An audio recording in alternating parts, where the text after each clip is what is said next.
One point to keep in mind, however, is that trade these days is not mostly trade in goods, but is also trade in services and trade in data and information. And then the question is, do we want to restrict data and technology and that type of trade? Of course, we worry about TikTok, as a Chinese firm, collecting data about our teenagers and how the Chinese are going to use it.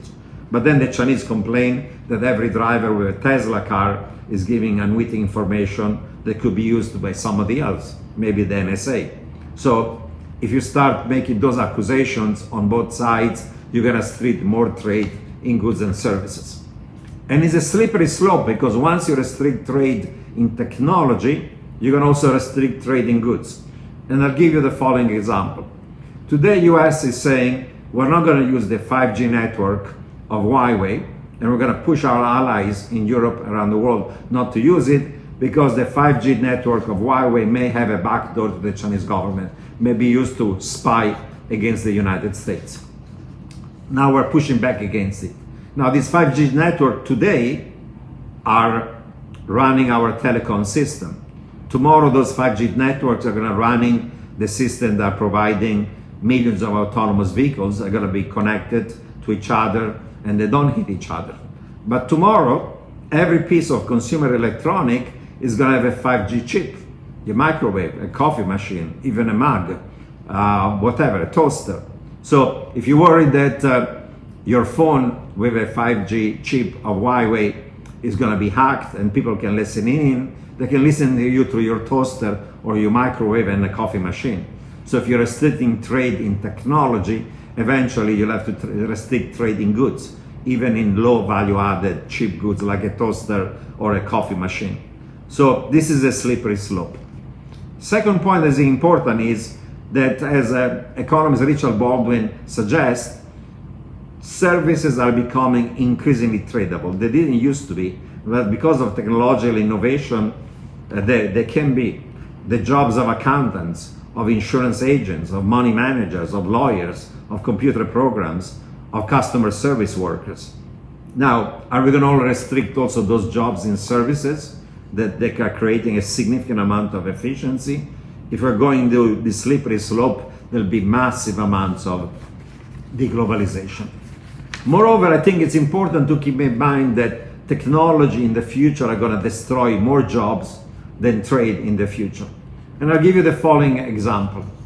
Suppose that we impose all sorts of barriers to trade in the United States. Just 100% tariff, you cannot import anything. And suppose we have a big wall, so nobody from Mexico or Latin America can enter the United States. So we're thinking to protecting factory jobs. However, think of it this way.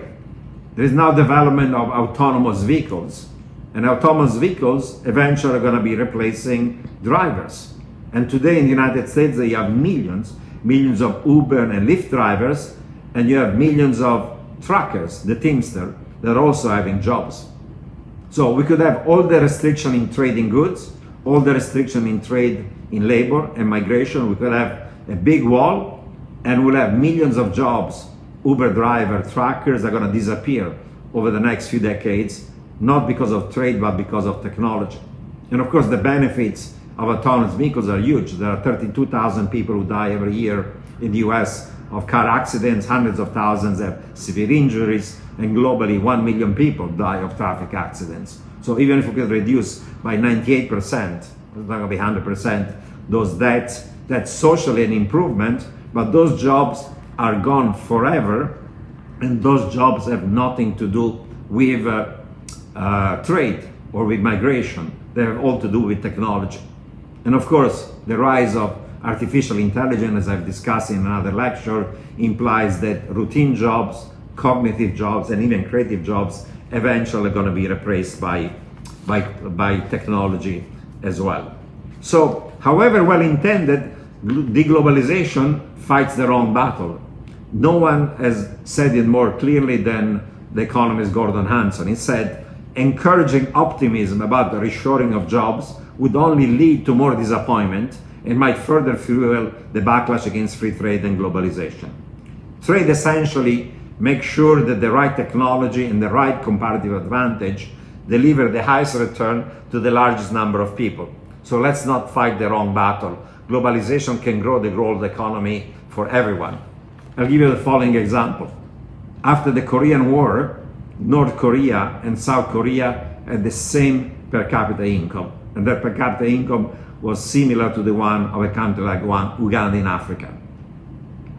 Now, about 60 years later, South Korea is an advanced economy, dynamic, because it invested in its own people, it opened up, and it succeeded because of trade, while in North Korea you still have even the risk of famines, and it's a totally autarkic society.